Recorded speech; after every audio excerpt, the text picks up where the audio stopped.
climate change conference entitled Vegan Organic for Prosperity and to Save the Planet from Climate Change was held on October 22, 2009 in Jakarta, the capital city of Indonesia.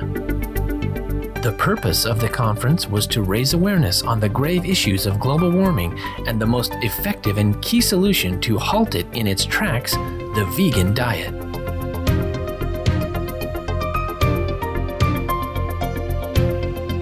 Participating dignitaries included Indonesia's Assistant Minister for Economics and Poverty Alleviation, Ms. Sri Hudiastudi. Also speaking as presenters were Ms. Kira Jamtani, an associate of the Third World Network based in Bali, Indonesia, Indonesian naval physician Dr. Anton Budiono, and Professor Aras Ananta, senior researcher at the Institute of Southeast Asian Studies in Singapore. Guest of honor Supreme Master Ching Hai graciously answered questions from the distinguished audience members on topics such as the vegan trend to stop global warming and ways to implement organic vegan farming. We now invite you to join us for part 1 of the 8-part rebroadcast of the video conference with Supreme Master Ching Hai entitled Vegan Organic for Prosperity and to Save the Planet from Climate Change, held on October 22, 2009 on Jakarta, Indonesia.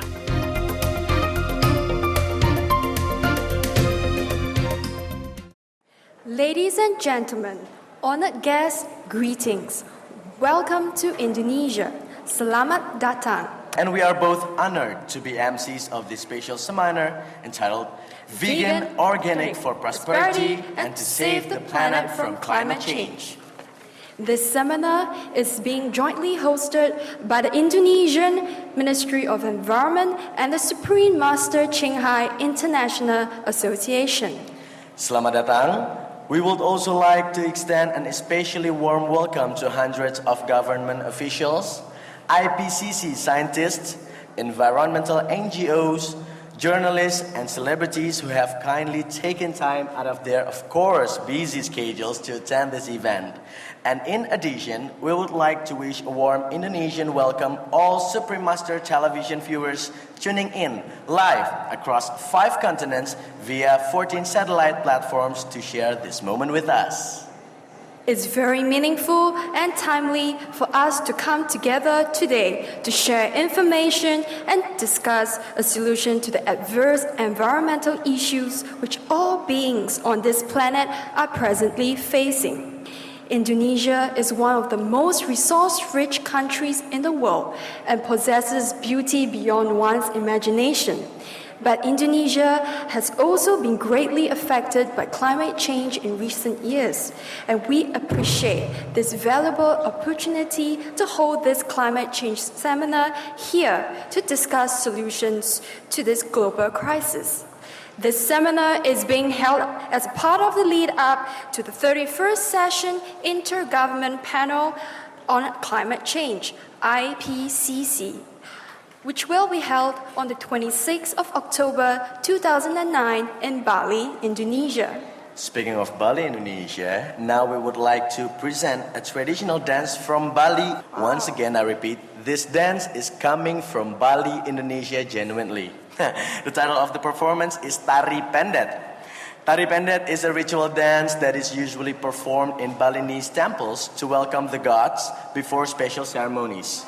The dance is presented here today by association members along with their friends as a welcome gesture to all of us present here, as well as to all the Supreme Master Television live viewers that are with us here in spirit. They also dance for the success of the IPCC Bali conference and hope our message from today's seminar will be delivered to the Bali conference delegates. Now, let's enjoy this very special Balinese performance.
Colorful dance. Thank you, Terrapin dancers, for such an enchanting performance. This Balinese dance gives a glimpse into the cultural richness that exists throughout the islands of Indonesia. These charming and special Balinese performers are all young members of the Supreme Master Ching Hai International Association, who came here from Bali especially for us today. Wow, along the way from Bali, right? Let's give them another round of applause. Thank you. And yes, we wish to protect this beautiful cultural heritage of Indonesia against severe climate change. We are very honored to have Indonesia's Staff of Ministry of Environment, Madam Sri Hudiastuti, here with us today. With great honor, we invite you, Madam Sri Hudiastuti, to share a few words to open our seminar. Let's welcome distinguished Madam Sri Hudiastuti with a warm round of applause.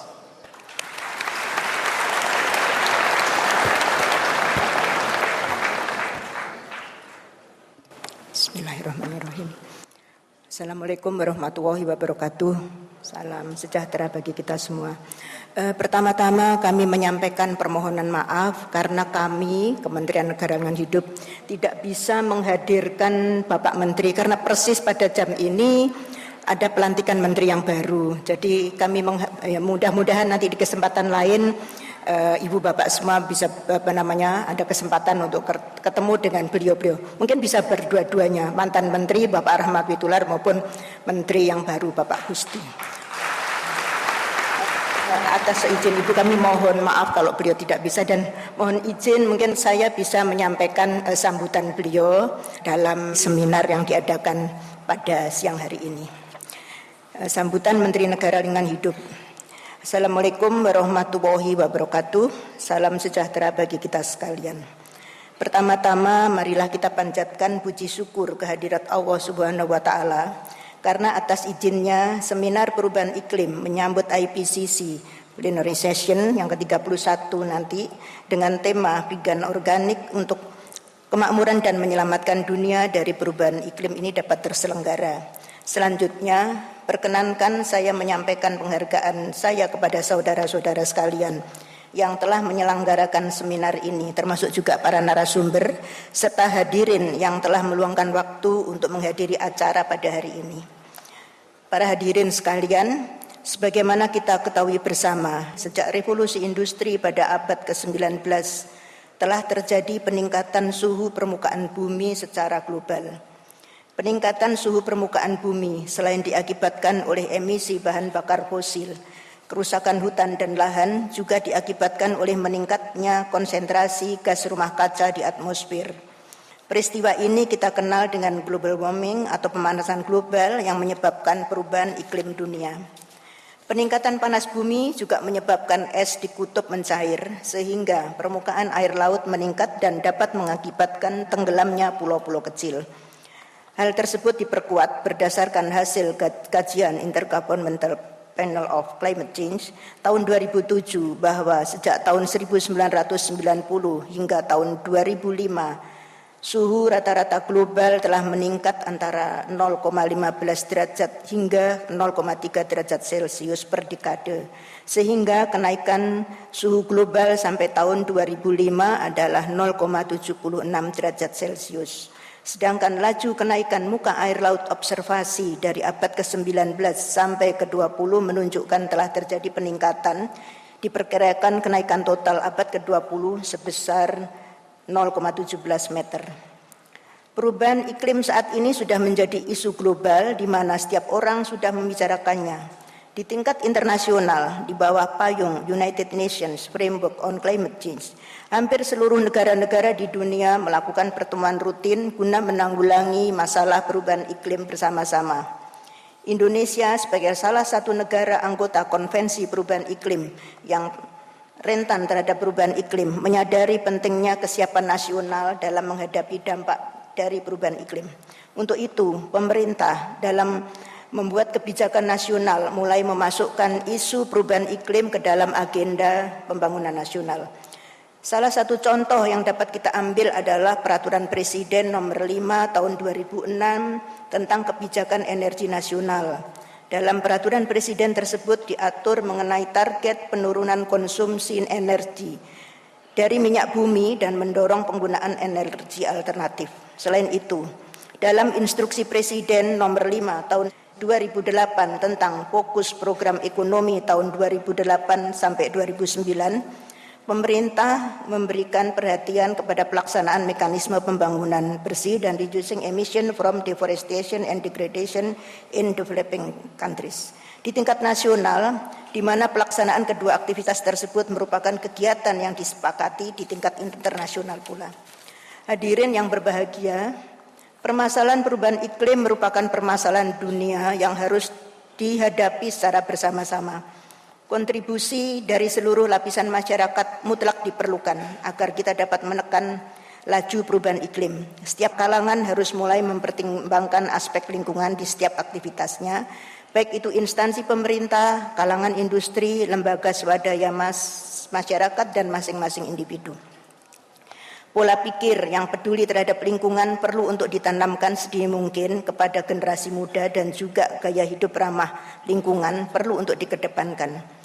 Banyak hal dapat kita lakukan sebagai individu yang dapat berkontribusi menekan laju emisi gas rumah kaca, seperti melakukan penanaman pohon, hemat energi, tidak menggunakan kendaraan bermotor untuk jarak tempuh yang tidak jauh, memaksimalkan pemanfaatan intensitas cahaya matahari dan sirkulasi udara yang baik untuk bangunan juga dapat berkontribusi menekan laju emisi gas rumah kaca.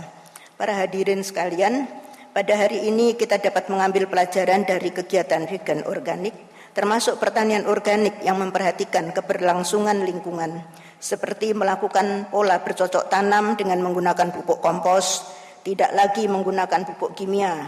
Kegiatan semacam ini perlu untuk dikembangkan karena manfaatnya tidak hanya untuk diri kita, tapi juga untuk generasi mendatang. Kita harus mulai menanamkan rasa peduli terhadap keberlangsungan lingkungan kita. Kita tidak bisa membiarkan permasalahan tersebut ditangani hanya oleh kalangan tertentu saja. Untuk itu mulai dari sekarang kita tingkatkan pemahaman kita mengenai lingkungan dan mulailah bertindak dari hal kecil dari diri kita. Karena kita memiliki hanya satu bumi. Para hadirin sekalian, mengakhiri sambutan ini sekali lagi saya mengajak seluruh komponen bangsa untuk menyadari lebih dini mengenai dampak langsung dari pemanasan global dan kerusakan lingkungan. Pemanasan global dan kerusakan lingkungan hidup, sebagaimana saya katakan tadi, dapat menimbulkan berbagai dampak multidimensi dan berpengaruh besar pada sistem sosial dan ekonomi masyarakat. Sekali lagi, semoga seminar pada hari ini dapat semakin menyadarkan kita akan makna dan hakikat dari persoalan lingkungan hidup dan semakin meningkatkan kesiapsiagaan kita dalam menghadapi perubahan iklim yang akan terjadi. Terima kasih. Wassalamualaikum warahmatullahi wabarakatuh. Thank you, respected Ms. Sri, for being with us here today, and for all of you doing support of efforts to halt the environmental threats we are encountering. The climate change crisis we are now experiencing is a great opportunity for us to work together to save our environment through immediate economical and effective solutions. Some of these solutions will be presented to us by today's speakers, and of course, all of whom are experts in their fields. We will show how adopting more healthy and sustainable eating habits is the fastest and most effective solution to save the planet. Now, we'll present a video compilation highlighting the urgency with which we need to save the planet, as well as some of the most simple and cost-effective solutions.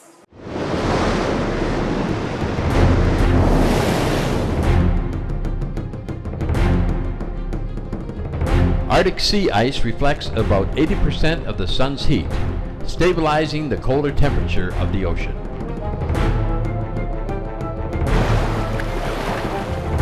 Based on the latest satellite data cited in a December 2007 article, National Aeronautics and Space Administration climate scientist Jay Zawali predicts that nearly all the ice could be gone from the Arctic Ocean by the end of summer 2012.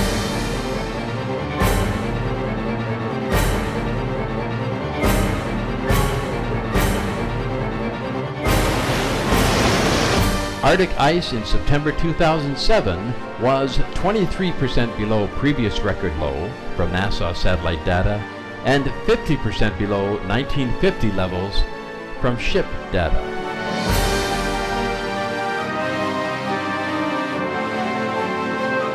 Other records surpassed. Greenland surface ice loss is now 400% greater than 15 years ago. Surface temperatures in the Arctic are the highest in 77 years of record keeping.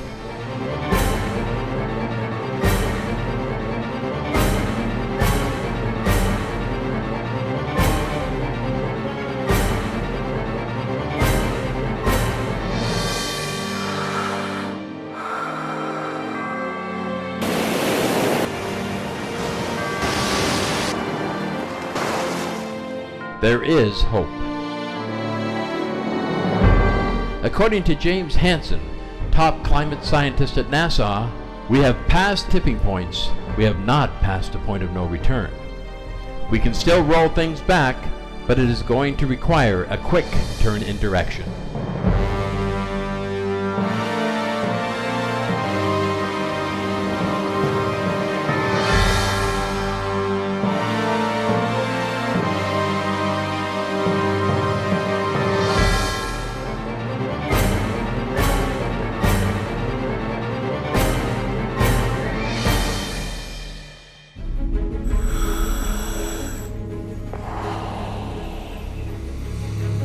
Dr. Gerald Dickens, Associate Professor of Earth Science at the prestigious Rice University, located in Texas, USA, and Editor-in-Chief of the American Geophysical Union's Paleoceanography Journal, stated in an interview with Supreme Master Television. But it turns out that most of the carbon, about 93% of it, is in the ocean, not trees or in the atmosphere. And so what's happening right now is we're adding a lot of carbon to the atmosphere, and it's coming in much faster than it can go into the biosphere or into the ocean. So that's why the CO2 is going up very, very quickly. According to U.S. University of California Davis's newspaper, the California Aggie, published on March 4th, 2008, U.S. professor says methane from Arctic lakes adds to global warming. In a talk presented at the University of California at Davis, Dr. Katie Walter, a professor of limnology and environmental research at the University of Alaska, stated that methane bubbling up from Arctic lakes is now being released into the atmosphere. This is due to melting of the lake's permafrost layers resulting from climate change. According to Dr. Walter, who has personally conducted Arctic lake research in areas such as Siberia, this phenomena causes further global warming because methane fuels its own production by melting even more permafrost layers once released. Research by Dr. Gregory Riskin at Northwestern University indicates that methane explosions from the ocean caused extinctions of 90% of marine species and 75% of land species 250 million years ago. In his report, Methane-Driven Oceanic Eruptions and Mass Extinctions, he explains how methane gas, which had been trapped in the stagnant waters, was released leading to the die-off of most marine and land life. Dr. Riskin states, if it happened once, it could happen again.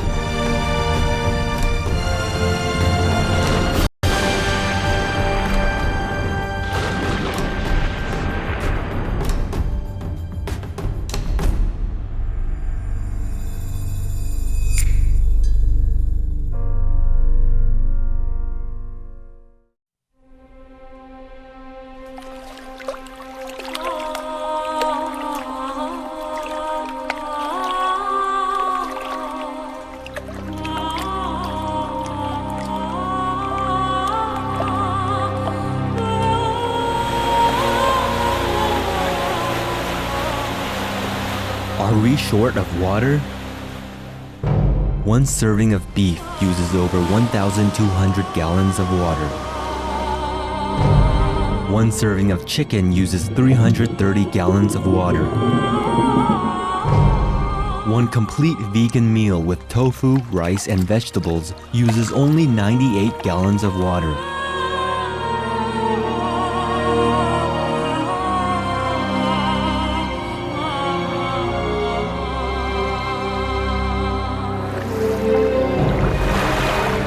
Be veg, go green.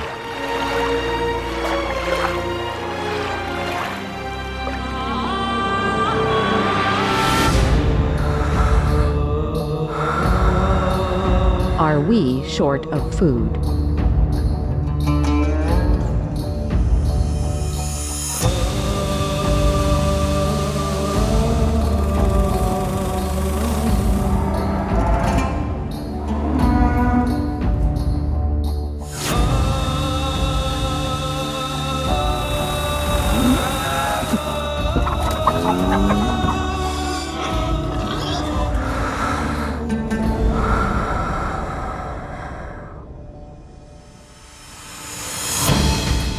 How many people in the world are hungry?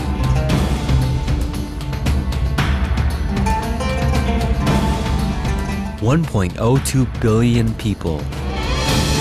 Grain currently fed to livestock is enough to feed 2 billion people.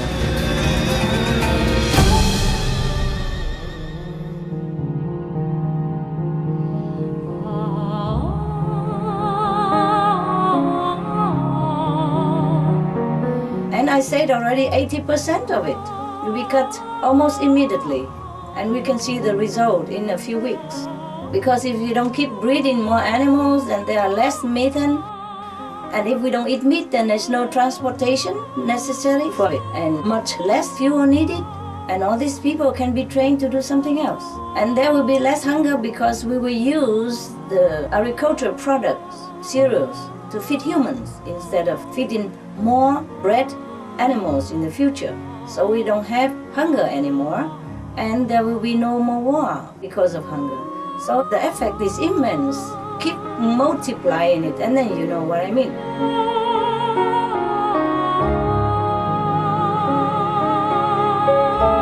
Be veg, go green.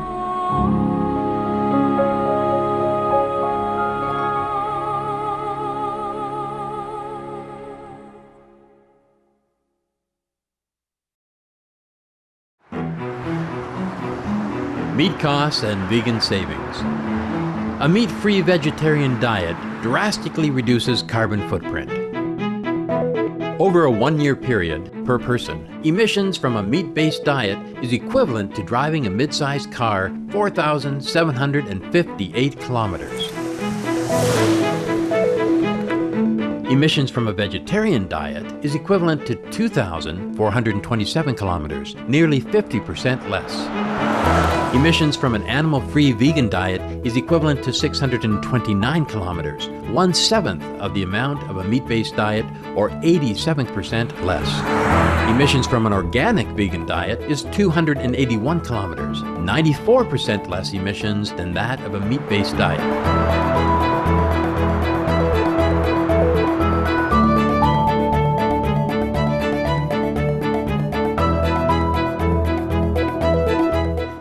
Animal-free vegan diet can reduce greenhouse gases by up to 94%. Be veg, go green, save the planet. For more urgent details, please visit suprememastertv.com/SOS.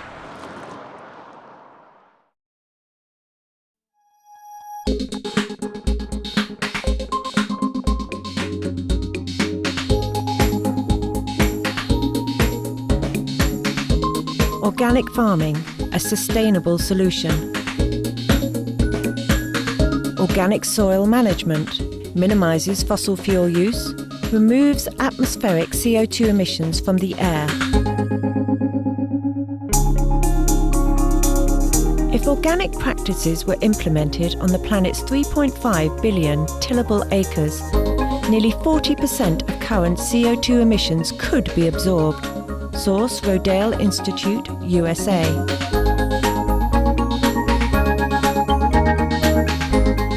Try organic today. Be veg, go green, save the planet. For more information, please visit suprememastertv.com/be-veg. Ladies and gentlemen, as we have seen, the situation is becoming very severe. But we still have hope. And all we need to do is act now.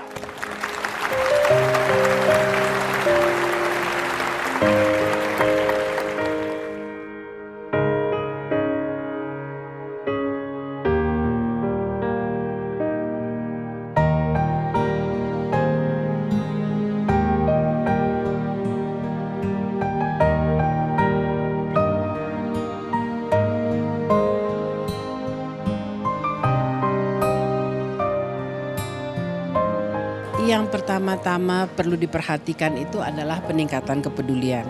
Peningkatan kepedulian masyarakat bahwa ada krisis pemanasan global.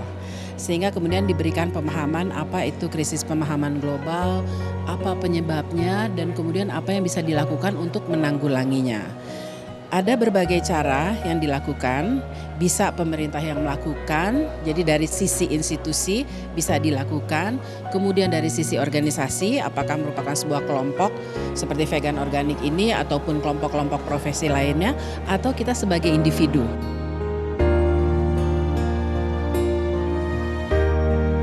Thank you for your eco-friendly presence for today's episode of Words of Wisdom.